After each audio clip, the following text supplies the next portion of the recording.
Good evening, everybody. Driven AF Recovery. It's Friday night. Keeping it consistent weekly. It's Stephen, Matty, and this is our friend Tom. I'm gonna say it now because next week I think we're doing one. Whoever, me and you and whoever. And next Sunday, at least is planned to get some of the guys I know from the trades that are into training with weights, ex bodybuilders and whatnot too, that have been through this shit. So hopefully that works out and we'll have 2 next week. So anyway, Tom, introduce yourself. I'm Tom. Go from there, I guess. I have no idea. He's part of our community. And Yeah. Couple months, 3 months sober. Actually, yeah, I'm coming up on 90 days. Yep, that's Coming what I up on thought. 90 days. All right. We've been working together a little bit, so. Yeah. I mean, there's a reason why Matty thought you were a good fit to join us. So obviously Yeah. you've been doing some shit right. I don't really know you at all. I mean, I really officially met you today, but Yeah. But we've seen each other around, Yeah. so it's. but what I know of you and what I've heard about you is nothing but good shit. So obviously you're on the right track. Hope I'm on the right track. I'm trying to be. So kind of like inspired by what I've seen watching Tom and like what Steve and I have both experienced in our own recovery, is we were going to simply talk about the idea of doing the next right thing just because it's the right thing to do. And it offers, at least in all of our experience and from watching other people, you get more opportunities from that than you could ever imagine. And then things start to go better. And actually, like with me, I just don't see it as doing the right thing. It's just me just being genuine. And it just seems lately that just me being me. But I mean, being genuine is the right thing. Right, You know what I mean? it Like, is. You're not working with an ulterior motive. You're not trying to manipulate Right, situations and to I'm benefit not you. doing things for any kind of accolades or a pat on the back. It's just me being me, and it just seems lately that I've just had, for lack of a better word, I've had just a shit ton of opportunities just literally just fall into my lap that I wasn't even expecting. Yeah. To tell you the truth, it just. Well, for me, watching, a lot of it's just been your work ethic, man. And your willingness to do things just because you want to help. Right, be part of exactly. something. And then it's also, a lot of things I've been doing too is helping the community because, it's kind of like, you help those and they help you. It's kind of like, one hand washes the other and together we scratch the back and we'll get things accomplished if we stick together. Yeah. It seems that if we don't stick together, we're divided. And then once we're divided, we just fall apart, and what's gonna happen when we fall apart? We have a freaking dumpster fire. Yeah, it's being selfless and it's having a good work ethic and it's doing what you know in your heart you should do, you know what I mean? And not trying to like fix, manage, or control or manipulate shit, and unfortunately myself has been guilty of it in the past as well. Like you don't see enough of that in our recovery community, you know what I mean? It's like a lot of us, like I said, myself, I've been guilty of it, before I got dropped on my head a few times, that like I would try to control things, or I'd try to manipulate situations, or I'd try to force things, you know what I'm saying? I'd try to force my way in, or try to manipulate a situation to make it easier on me, or make myself look better. Or Look how good I'm doing. Yeah, look at me. Yeah, it's like, and it's Right. obvious I'm guilty to Matty and everybody around you that that's not what's going on with you, that you're like you said, you're genuine, you're doing the things you do, and I mean the point of this topic is like you said, the opportunities that arise when you live that way. Right. There are things you don't expect. They're not why you're doing it, but it just happens. It just because happens, of right, living exactly. that way. Organically, as they say. Right, Everybody exactly. loves that word. Organically. Yeah. I've heard that said before. I wasn't quite sure what the fuck it meant, but I mean, Just natural. Naturally, I think. Well, yeah, I mean, This is like the buzzword I had to say. You had the buzzword. That's what's viral. That's what's hot right now. That's all the young people are saying. That's word of the day. That's probably why I don't know. Stella says it quite a bit, so that's probably where I picked it up. But yeah, I mean, I think it's just like a different, you can maybe share for us a little bit, like what it does for you as a person, your self-confidence, your self-worth, and all that too that comes with it. Not only just the opportunities that come with it. Obviously, you're going to have great opportunities, and people are going to see that and want you to be a part of things. But Right, what it does for you? Yeah, for me, it's, it's just, I don't know. more like I accomplished something that day. I mean, not only did I, keep myself busy and keep myself sober at the same time, it's like, like some people, I think somebody asked me the other day, what kind of program are you working? My own motherfucker. Exactly. It's like, I'm really not working a program. I go to an AA meeting every Saturday because my housemates go, so I go with them. To be a part of my community in the sober living house. But I do it more for support for them. But I get more out of it, like at work. Well, working now and helping people. I'm surrounded by people that are in recovery. So, a lot of people, somebody said something to me the other day, like, oh, you look kind of pissed off. What's wrong? It's just, I'm thinking about things. And the next thing you know, we had a whole 15, 20-minute conversation. I felt better, and I didn't even think about it at the time. But Right. When you're surrounded by people that are like-minded, they can spot when you're in trouble before you could actually spot when you're in trouble. I want to go back to something you said though, real quick, right? And somebody asked about the program you're working.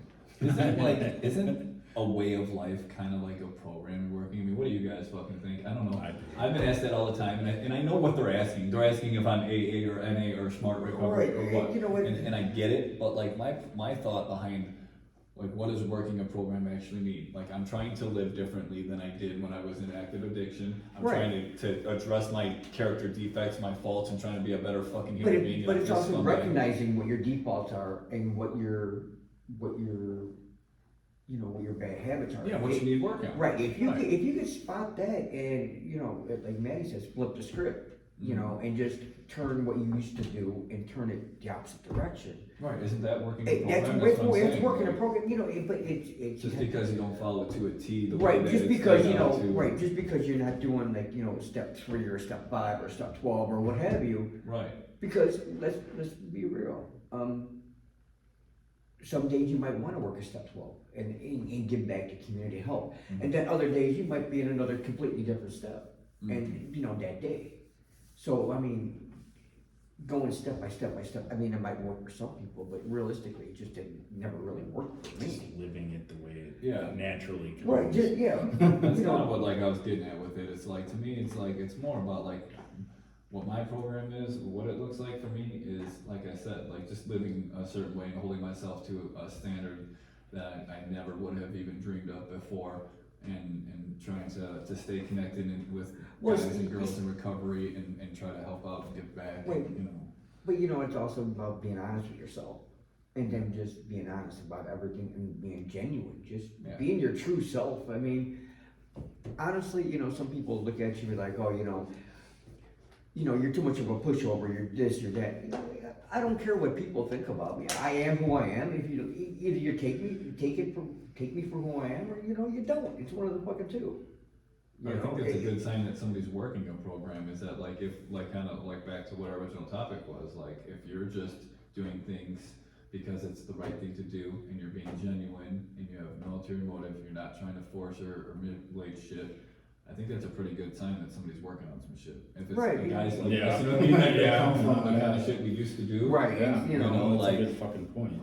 It's a pretty good sign, like, hey, like, because, come on, we just talked about it here, like, as addicts and former addicts and alcoholics, we can spot bullshit from a fucking mile away. Okay? So I can see it from any person who's in recovery or anybody who's still using or anybody who's not doing shit as far as work on themselves. I can see through the bullshit. I can see through the lies because I've been there. And done it. I've told them myself. How many times? Obviously, I have a pretty good fucking radar for that shit. But honestly, it didn't really come to light till I've had a couple, at least a good year of sobriety under my belt before I finally started realizing being able to spot people a lot faster. And I used to do a lot of concrete work, and my concrete guy, he's got 18 or 20 years. And he told me I had a problem before I even knew I had a problem. And I was like, I told him, I'm bullshit, I don't have a problem, I drink on my time. I don't drink on your time, I've never drank on the job, but the minute I get off work at 5, 6 o'clock, that's my time. If I'm gonna start drinking at 5:01, the minute I get off the clock, I'm gonna be drinking. There's no way you're gonna stop me. I'll do what the fuck I wanna do. But I'm not gonna come, I'll come to work, I'll be hungover, I'll be slow. Shit don't get done till about after lunch, and then I kick in high gear and I'll do 8 hours worth of work in 4.5 hours. You know, because That's I'm a finally, problem. because I finally get lifted out of that fog that, you know, they you know. But he's the one that told me I had a problem before I even had a problem. And I called bullshit on him. I'm like, I don't have a problem. And then after a while, it just started clicking. It's like, yeah, you know what, maybe I do have a problem. And that's when I realized that he was right. And now I realize what he was telling me, that I can see that now also. You know, you see through the bullshit, see through the lies, you know. So, but like, let me ask you something, right? Because I don't know, like, Matty's been he's over 4 years, and I've been around a little bit. Sometimes I forget, like, how it is to be, like, pretty new into, like, recovery. Like, do you think, like, right out of treatment, like, as far as just doing the right things and the integrity and the working, you know, just because it's the kind of guy you wanted to be and being genuine, do you think that's something that, like, happened while you're in treatment, or that's something you worked on and developed after, or, like? You know, I don't know if I can remember for myself. No, you know, I think it was honestly, like kind of, you know, I don't think honestly- it was like I just woke up and was like, eh. no, I don't know. it's, Maybe. Not for me. but here's the thing, I think it comes with how bad do you really want recovery? How bad do you want it? Because if you don't want it, you're not gonna change. So let's be honest, if you don't change, how they go? If nothing changes, nothing changes. Mhm. Right. And you know, I used to think that was bullshit. Because I started going through, when I was in DuPage, I started going through, the Just program. Mm-hmm. And there was a sign on, the Just, at the Just, program, office. And I was on the custodial crew, so I used to pass around DuPage County all the time, cleaning shit up. I was on that. And I'd see that sign that said, nothing changes and nothing changes, and I thought it was bullshit. Until I started taking classes with Jane and Lisa, and So do you think that, like, maybe that kind of mindset started when you were in? Yeah, in DuPage County? it kind of started, Okay. you know, started getting the ball That's awesome, rolling. because we just really kind of met today. I actually work with the Just program, and I do a group with the jail with Lisa every Lisa. Monday night. Well, so you know Lisa and Jane and, Yeah, I know. Well, I know Jane was my counselor from Money House years ago, so that's just cool, man. I definitely will let her know that she, you know. Oh, yeah, program- no, that the whole program had made- a very positive impact. yeah, on Mike you. Berry and, you know, Yeah. everybody with the Just Yeah. program. But, you know, it kind of helped too with being in the custodial crew, that I was able to move around and, you know, I've always had a good work ethic. But it just kind of, when you go around and you see people in different stages, especially when you're going down, especially in DuPage and you're on the cleanup crew, and you go through the horseshoe and you're watching the people go through detox and withdrawals, and you have to go in and clean up everything. It's like, it kind of, Bring back some you memories. know what I'm talking about. So you know what I'm talking about. You know, cleaning things up. It's like, Clean up the shit that the crazy kid oh, smears on the yeah, windows. smears on the windows. That you sounds know, like fun. yeah. Dickheads. But you know what I'm talking about. It's like, do you ever want to get to a point in your addiction where you're like that, or ever get back to that's where you were at one point? Yeah. So you think like that kind of had an impact on like how you conduct yourself now, and like the way You know, like the honestly- work ethic and the mindset you have? I've always, like I said, I've always had a real good work ethic, and it just, I never really had to go around stealing and robbing and what have you to support my getting a bottle. I Good work ethic, but I would fuck it up by. right, I go, I'd work my ass off for 10, 15 hours, make a couple $100, go out and get drunk, and then start the cycle all over again. Oh yeah, I know that one. Yeah. Well, You know what I mean? It's just like a vicious except cycle. with you cocaine know? or heroin, but yeah. Right. So okay, let me ask you another thing. Like I said, I don't know you for shit, so I honestly. Ask anything. For any of the people who listen, I really don't know the answers to this. When I ask Matty a question, I know the answer. Yeah, But I'm asking Matty you- knows everything, that's why. We just known each other for a About, yeah, long about time. me. So, what, you know, you said you just talked about the cycle, right? And like what's happened before, and what do you think? You know, people ask me all the time, what's different this time? I know you're only 90 days in. Does anything feel different? Do you feel like you've learned anything that's helped you this time that you maybe weren't using or didn't know before? You know, this is for new guys. We do these videos for guys and girls early in but recovery. we also have to remember something too. I had almost 2 years before I slipped and fell. Right. And I'm So just. there's obviously a lot that you learned and took with you. Right, and I'm just rolling back all over again. You know, the situation that happened with me just came out of left field. Can you kind of identify what happened when you had your slip after that? Yeah, I blame myself for the situation. I just held myself accountable. But it was for something that wasn't my fault and that I had no control over. Something that you carried. Yeah. So over it at all. You know, what's to say if something like that happened again? Like how would we handle it differently? See, now being here at ECS, I learned that, you know, you can't blame yourself for something that you're not in control of. And if you're not in control of something, then it's out of your hands. It is what it is. Your reaction to But it. yeah, my reaction to it It's what you can't control. Right, it's what you can control. And you can control your actions, you can control your emotions, and then go from there. Yeah, that's exactly what I was asking, man. That's exactly what I was. Yeah, it comes down to the train of thought now. It's the thinking process. Because I mean, we tell guys all the time, right, bro? Like, you know, I don't know. We both tried to get clean and relapse. You know, on your own more so, and me by a lot of means. But you know, like it's like, okay, what happened happened. Like, what the fuck did we learn from it? Let's learn from it and move the fuck on. Right, So exactly. we can identify at least where we went wrong and what we learned. Now you know what to look for. You know? See, but that's you know that's the not actually the beauty of being in recovery, but it's also is we seem to be more on top of ourselves or on top of our game when we are uncomfortable, because it seems that once you get compliant and get that complacency, that you're just comfortable. I keep my back against the wall, but you know what? I succeed that way too. Exactly. So- See, but when you're back I against the wall. intentionally schedule my days to keep my back against the wall.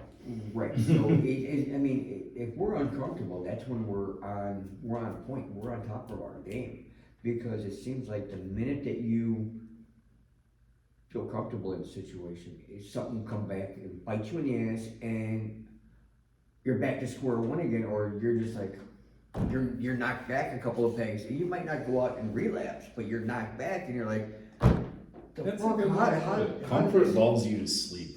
Yeah. exactly, and then you know. I mean, we've talked about like that shit a lot, you know, being complacent and, you know, doing uncomfortable shit and how it gets more comfortable as you do it, but that's a good way to put it, like that we're at our best when we're uncomfortable, because, I mean, it makes sense. I don't think I've ever thought about it from that perspective, but like, it's when we're the most resourceful, and that's when we're like the quickest thinking. Yeah, on we're our on- feet, and, right, like, you know what I mean? Like, yeah, And we're good at this. We're all real good at it. Yeah. Because, you fucking know, practice. Yeah. between the lying, the conniving, the stealing, the what have you had to be on top of your game, because you never You knew what. need your next bottle or your next bag, you're gonna fucking. Do what you gotta do. Yeah. But now, if you're uncomfortable and you're gonna be on top of your game, you're gonna see shit that is gonna come back and bite you in the ass. You might, you know, sometimes I think of recovery as a chess game. You have to think 3, 4, 5, 10 moves ahead. Yeah, And try to figure out, okay, if I'm going into a situation, like this. I'm could happen. not going in blind. I know I'll have 4 or 5 options to either A, get the fuck out, or how to approach the subject Yeah. and deal with it then, because I'm already knowing the mind's already going.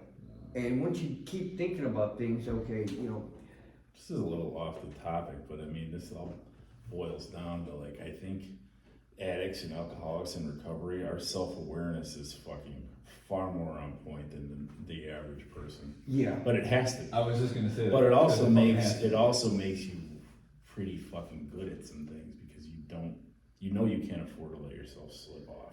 Right.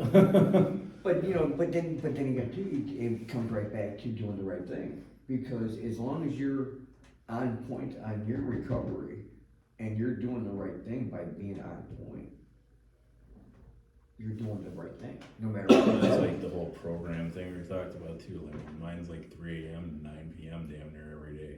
Not weekends, but I mean I still go pretty hard. But that's my program. But within that week, and I do all kinds of shit that has to do with recovery. And we'll be doing even more so, more often now, so. Right, well, it's like, you know, like tonight, like, you know, you came and picked me up, I was working. Where was I working? I'm working at a rehab center. What am I doing? Oh, okay, I was doing the construction. Well, okay, I'm building a rehab center to go work at it, you know what I mean? So it's kind of like a win-win, because not only am I building with a bunch of people that are in recovery, and I love doing construction. It's just something I love doing. I mean, hell, I would have been doing it anyway.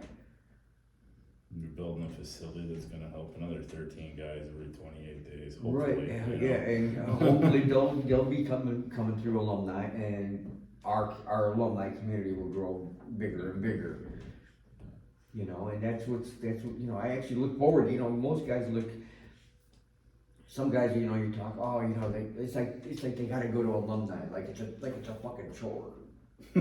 Honestly, for me, it's more like a get together. It's like, hey, what's going on? You know, you talk bullshit, hang out, and even though it is for an hour or an hour and a half, whatever, if you get there early or if you stay a little late, you get to hang out and bullshit. It's not like.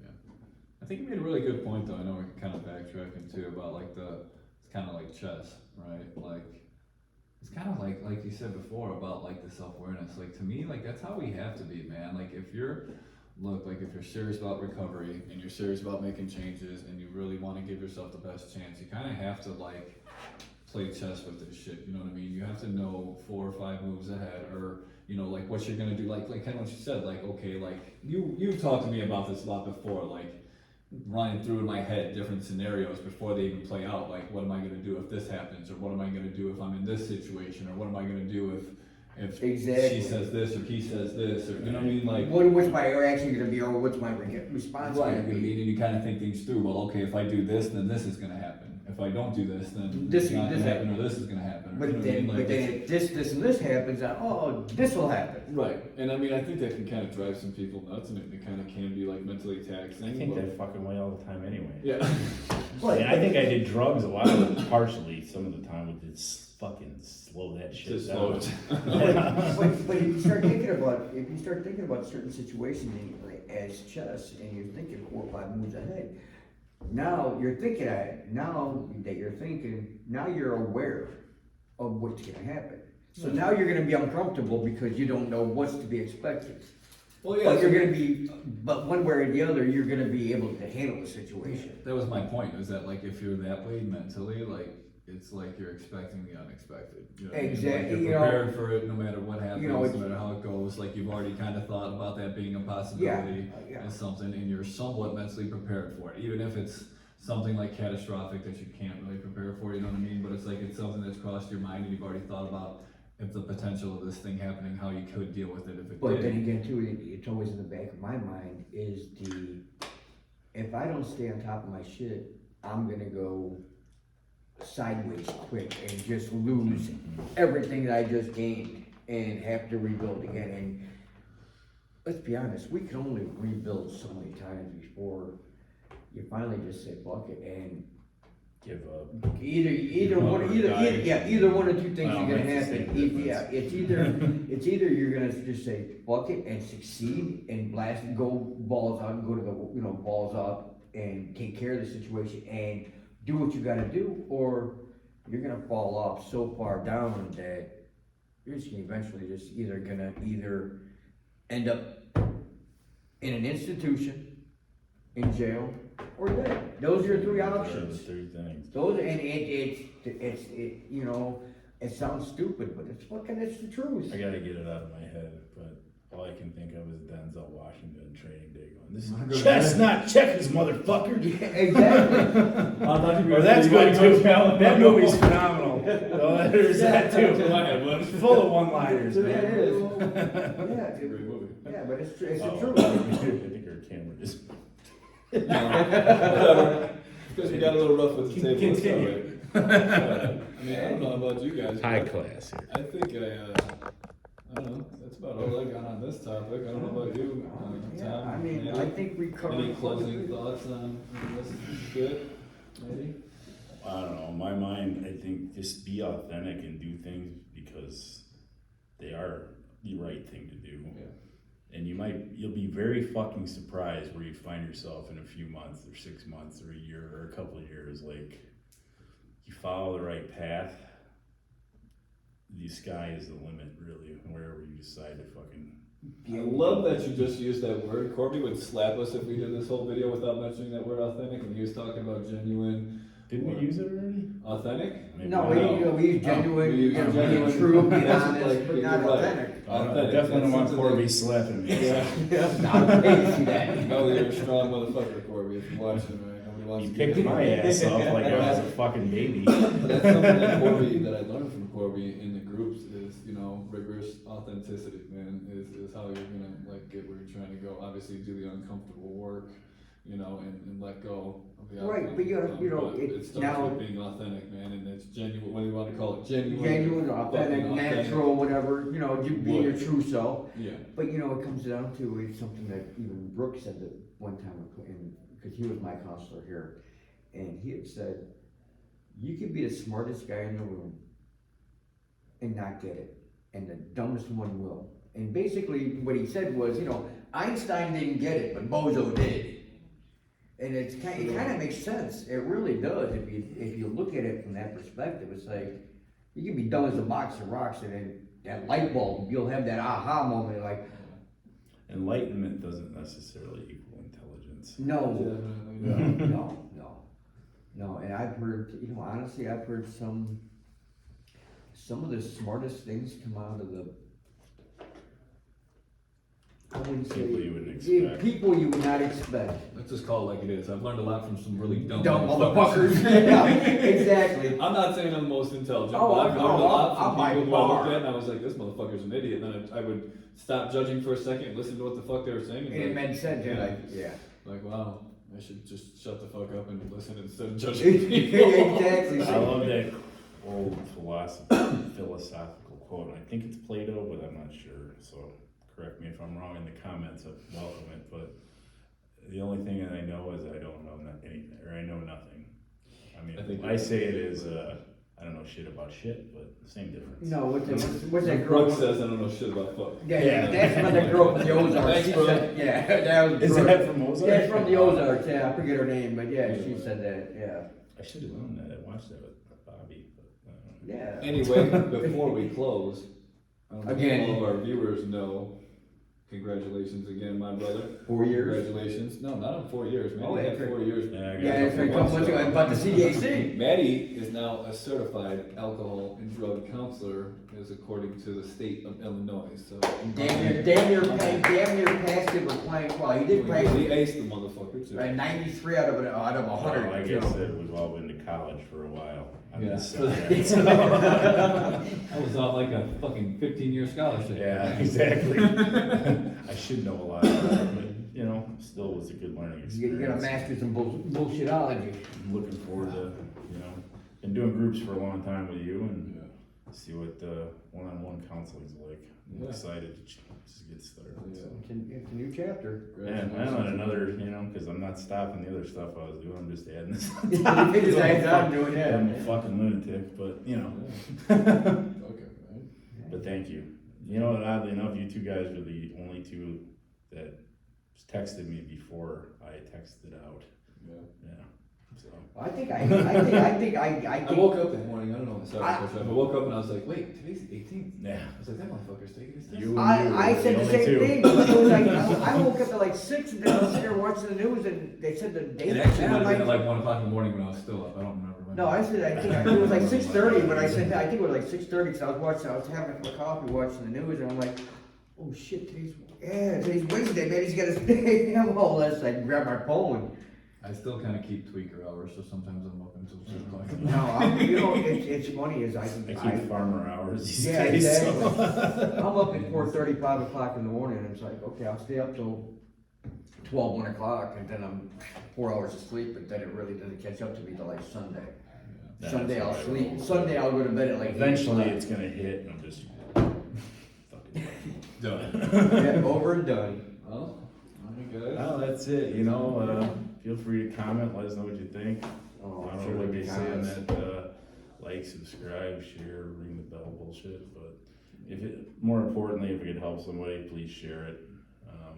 Always welcome comments, getting a couple lately, so thank you. You know, Doc and Kelly in particular. Oh, God. Todd. No, I didn't put him up to it, Kelly. No, he didn't. But anyway, thanks everybody. We'll be coming back at you next week with something else, and hopefully that little get together we're planning will happen Sunday, so. All right. Everybody take care. And See you my next remote week. probably ain't gonna work, so, you know. I'll just go turn it off. Yeah, we're gonna buy a new stand again. Big investments. Can you just buy a remote without stands? And I don't is that know. not a Maybe thing?